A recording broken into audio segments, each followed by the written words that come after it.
Хөш найзуудаа би бүр танарт мөн хийх гой сонирн байна. Энэ хартаа. Үнэ хөргөх юм гастай. Яа. Мэн танилцчлаа шүү дээ. Үнэ хөр. Төрүүлээ.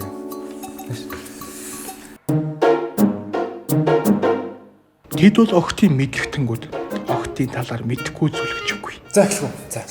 Тэгэхээр саяны охины хувьд бол миний анзаарсан үсэн дээр нэг анхаардаг харагдлаа. А тэрэн дээр нэмээд нүүрнийхэн бодгыг харсанд нь шингээгүй. Тэр жоох нь бас тиймэрхүү л байгаа байхгүй. Тэгээ өөрөө боллоос нэлийг хөрслөг борц яриад байв шүү дээ. Тэгснээр нэг номерын крэм хэрэгэлсэн байгаа байхгүй. Хамгийн гол нь. Тэгэнгүүт яг уу нөгөө арьс чинь өөрөө хөхрөө цайгаар муухаар идэж байгаа шүү дээ. Хүзүүнийхэн өнгө тэр нүүрнийхэн өнгө хоёр ингэ зөрчсөн.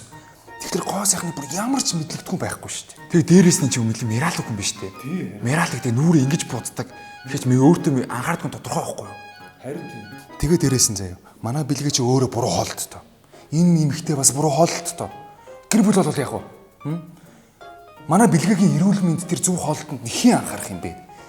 Хэцүү байхгүй юу? Эрүүл мэнд дэр нэмэ төсөв. Амар хідэн штэ энэ хоёр чинь нийлээд. Тэрийг хэн гаргах вэ төсөв? Мэдээж манай хүн штэ.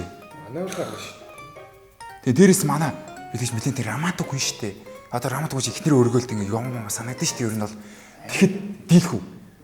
Бэлгээд дийлхүү. Тэрэн дээр нэм бас тэр хоёрыг орон дийлхүү.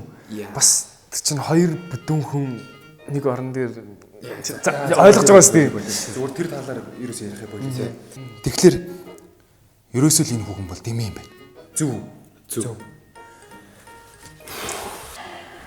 Хөөе хандаа наад охин чи хизээж бүтэхгүй юм байна. Чи зүгээр өөр охин хайсан дээрээ. Та нар юу яриад байгаа юм бэ? Энэ өөргөл охин байгаа сте. Юу мэрэлээ. Та нар ямарсан энэ охинтой ирээ би суудсан бодом би гоё ядрагаас санаад одоо ийм байхгүй юм хөгийн найз гэж байдгүй заяа. Ямар хөгийн найз.